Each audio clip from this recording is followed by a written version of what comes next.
Hey guys, it's me again, Autistic Voice. I figured that I would discuss the military and law enforcement's role under Donald Trump and his regime.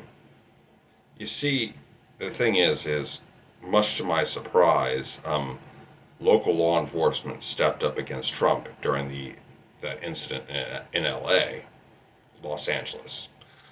The LAPD said, "Nope, not helping you guys do this shit." The National Guard was federalized um, against the wishes of Gavin Newsom, the current governor of California, and they apparently went to town on the protesters. Now, it's like they say they were just quelling violence and all that stuff, but you could just go, "Oh, they were just tourists. They're just peaceful protesters," and all that stuff, kind of like January 6th. Now, the details about what happened there are still pretty murky, so I'm not going to comment on that. Too much, at least. That being said, the FBI has proven to be far from loyal to Trump. I mean, they've been investigating him and all that stuff. And also, however, much to my surprise, local law enforcement has not been as helpful, especially in the case of the LAPD.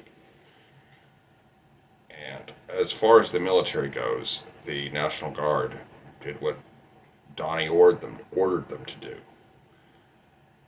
And however, that does.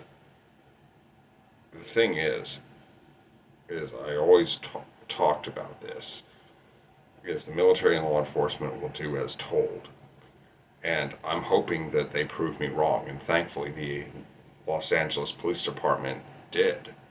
So kudos to them. Good on them.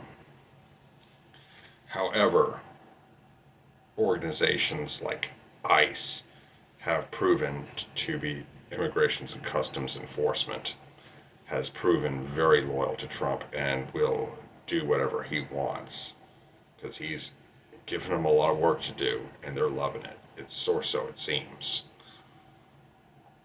And the thing is that we need more people to step up in both the military and law enforcement against the Trump regime. Because if they just simply refuse to follow his illegal, unconstitutional, and unethical orders, Trump is just a really loud, obnoxious, and stupid voice. Because that's all a tyrant is, unless he has an army. He's just a loud, obnoxious person, you know? Because it's like, you see, the world is full of people that want to commit genocide. Believe me, there are. I have talked to many of them. And, but the thing is they don't have the political power to do something like that. They don't have armies, they don't command troops, they don't have police forces that they can unleash on people. The Trump regime does. There are about 2 million United States military personnel in this country, both active and reserve, National Guard, all of that. We have about 1 million active duty personnel, plus another million in reserve. And we have about anywhere from between 600 to 800,000 law enforcement officers. And that, my friends, is a lot of throw weight. But the question is will that weight stand behind Trump and do what he tells them to do? I remind you, especially our military, you took an oath to support and defend the United States Constitution against all enemies, foreign and domestic. you know, and a lot of soldiers and a lot of law enforcement, unfortunately, do not know what is in the Constitution. They are not experts on it. It's not something they're taught. Now, a lot of military personnel and law enforcement personnel may make it their business to go and learn this stuff, but it's not part of the curriculum generally. Their number one virtue is obedience. But the question is who will they be obedient to? You know, could there be a mutiny? Could there be a coup? Could there be a civil war?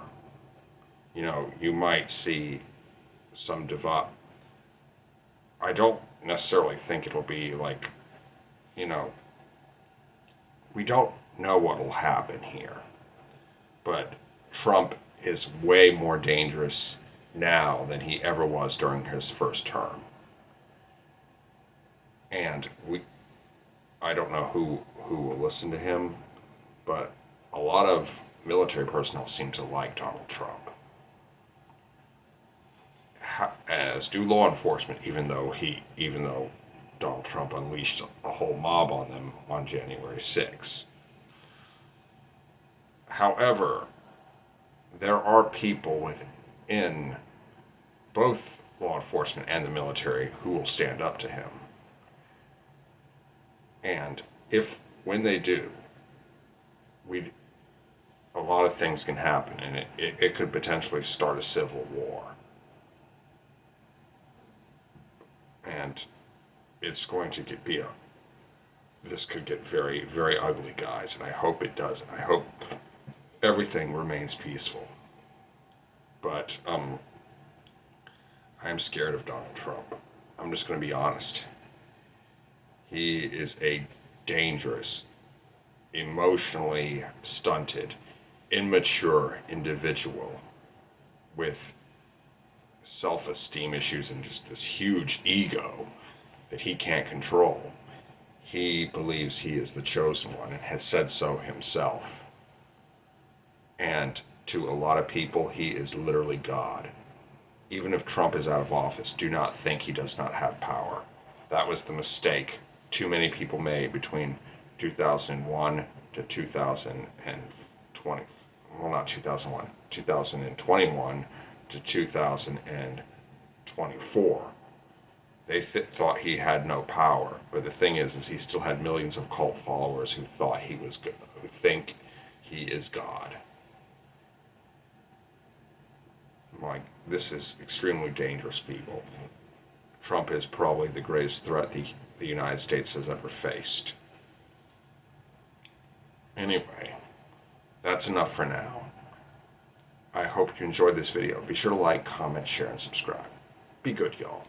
Peace.